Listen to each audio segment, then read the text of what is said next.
Hello everybody! In this video we take a closer look at all the summon animations for 5D Sword characters. Like in the previous videos, I'm going to explain what I did to get those done as a free-to-play person trying to use as few resources as possible.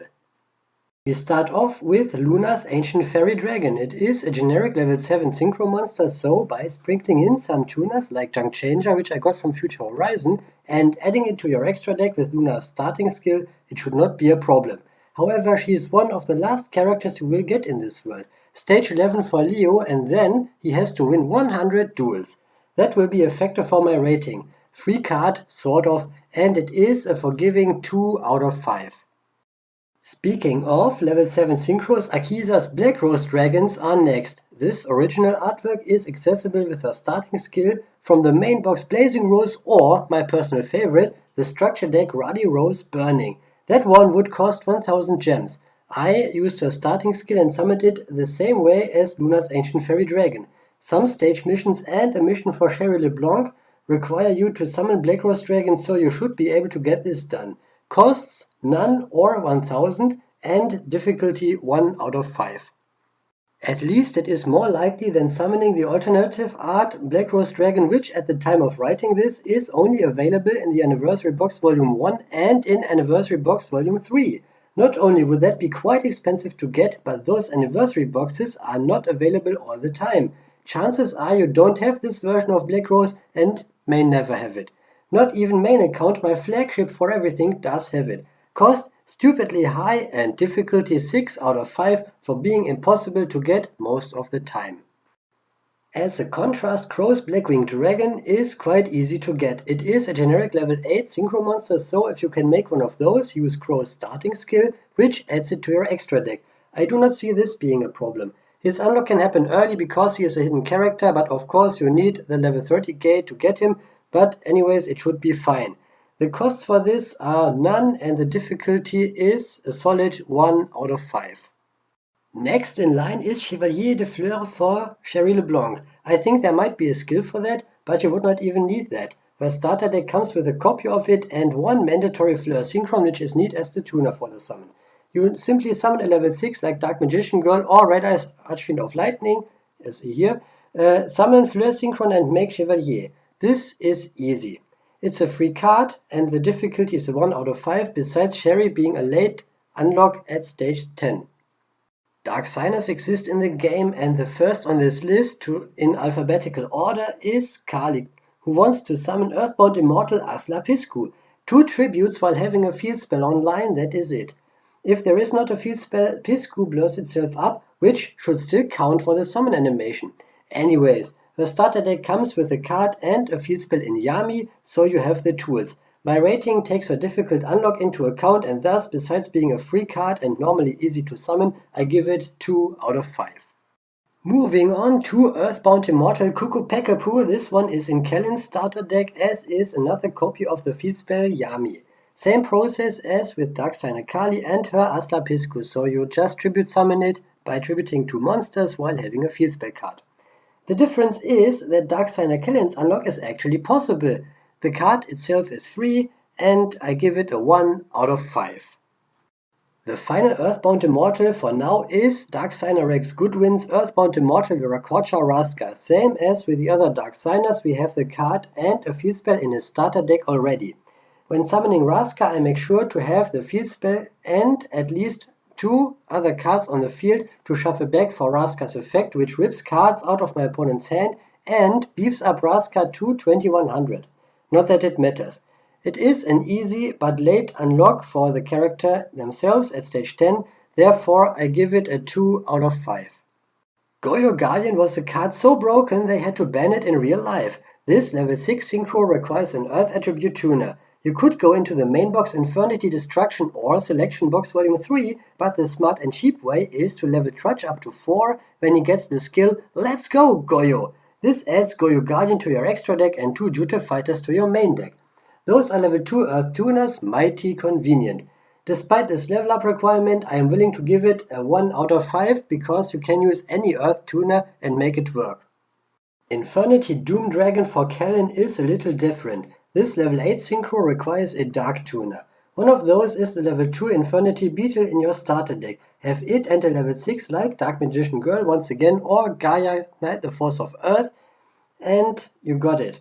Infernity Doom Dragon is included in Kellen's starter deck, so you don't even need a skill. Junk Synchron enter level 5 will work too.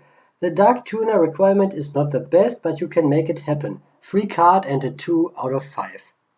Next up is a favorite of mine, Junk Warrior. If you care to spend a UR Dream Ticket or box chips, you are in business. Besides that, he was a login bonus and now a structure deck exclusive, Synchro Connection for 500 or Stardust Nexus for 1000 gems and he is yours. I recommend Stardust Nexus as its content helped me with quite a few character unlocks and I find it well worth it. Junk Synchron plus a level 2 non-tuner and he is summoned. Not exactly rocket science. Also, if you utilize the skill Abort Illuminates the Future and have a proper deck for it, you got this no problem. So the cost is 500 or 1000 gems and the difficulty would be a 2 out of 5 for the materials and him being a structure deck only card. Leo has 2 summon animations and this first one is obtained after the other one, which will be Power Tool Dragon. We are at Livestream Dragon, a level 8 synchro that requires any level 1 tuner and Power Tool Dragon itself. Sounds rough, but it really is not. If you treat Leo to the card trader skill function and get the skill Mark of the Dragon Heart, this will clear itself. Power Tool and Livestream are added to your extra deck, and 2 level 1 Morphtronic Lanterns are added to your main deck. Make sure you can summon a generic level 7, bust out that Power Tool Dragon, summon Lantern and go into Livestream. Not too bad. This animation is basically free and the difficulty might sit at 2 out of 5. Malefic Truth Dragon is quite the joyride. Paradox uses his starting skill, banishes a Stardust Dragon from his extra deck, which is put there by the skill, to summon Malefic Stardust Dragon while there is a field spell. You then have Malefic Truth Dragon in your hand and a way to get rid of Malefic Stardust, for example the trap Shooting Star from Future Horizon. You then pay half your life points to summon Malefic Truth Dragon. For Paradox you need Yami Yugi and Jade New Bell to unlock him, which translates to GX stage 10 and that goes towards the rating. It is not my favorite, but the skill makes it free to play and the difficulty lies at about 3 out of 5. Want some more bad guy action? Maglord Astromechanical is summoned by utilizing Aporia's starting skill. That one adds Maglord Army of Weissel, Maglord Army of Grenell and Maglord Army of Skiel as well as Astro to your deck. It is 24 cards to play, so Different Dimension Capsule helps. Send all 3 Maglord armies from your hand to the graveyard to summon Astro.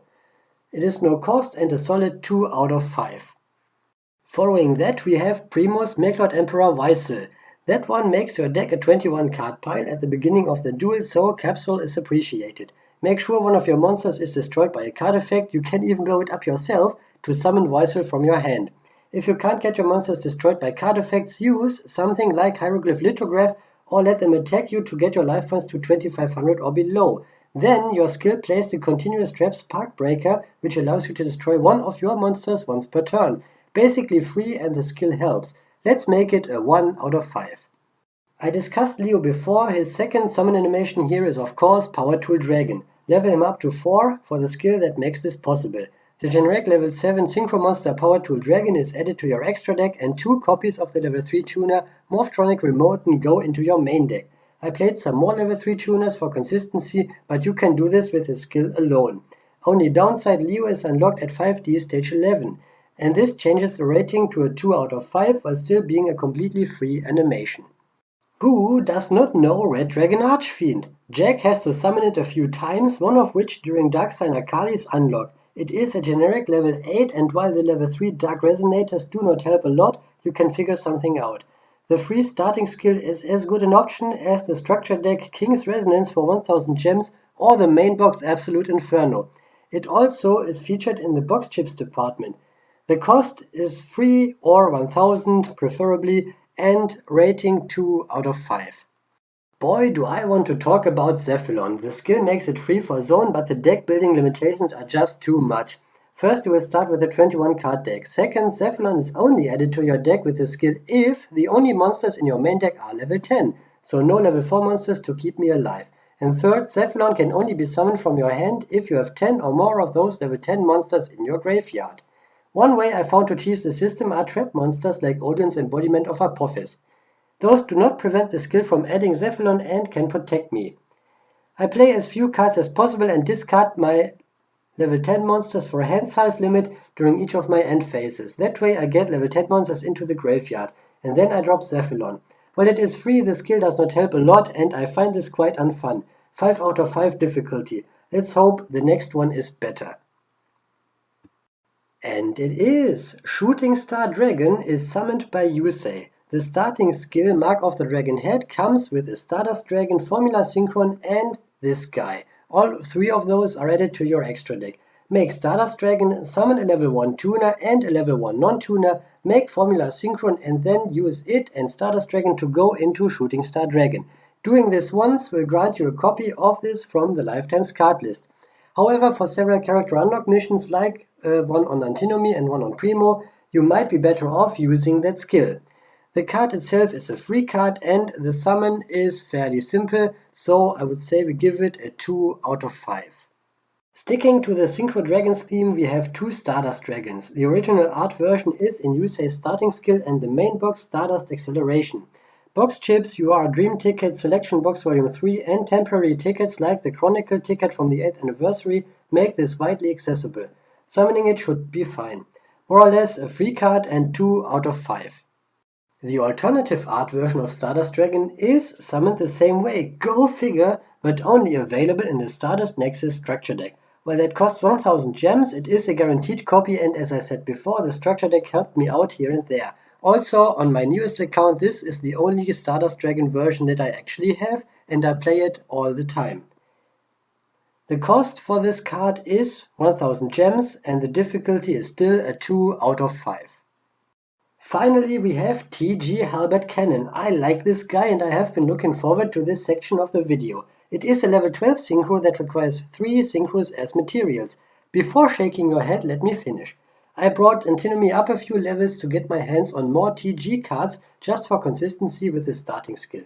I put some level 4 tuners and Junk Changer, which can become a level 4, into my deck along some different dimension capsules and got going. The only monster I summoned at first was a level 4 tuner. I eventually summoned another level 4 tuner waiting for a TG Tank Grub and another TG card. I summoned Tank Grub, treated it as a non-tuner, summoned TG Power Gladiator, which was added by the skill. Tank Grub summoned a TG token that I used with my other tuner to make TG Wonder Magician. Now I synchro summoned 2 TGs in one turn, so the skill let me send a TG card from my hand back into the deck to play a TG Recipro Dragonfly from my extra deck. That is 12 levels right there. I always enjoy summoning Halberd. The skill makes this a 2 out of 5. And also I've seen someone use the skill with this exact setup to summon a Shooting Quasar Dragon. That was quite fun.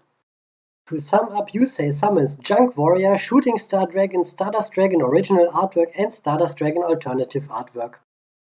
Jack summons Red Dragon Archfiend. Crow summons Black Winged Dragon. Akiza summons Black Rose Dragon Original Artwork and Black Rose Dragon Alternative Artwork. Leo summons Livestream Dragon and Power Tool Dragon. Luna summons Ancient Fairy Dragon.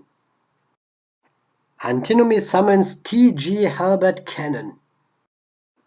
Officer Trudge summons Goyo Guardian. Darksigner Kellen summons Earthbound Immortal Cuckoo Peekapoo.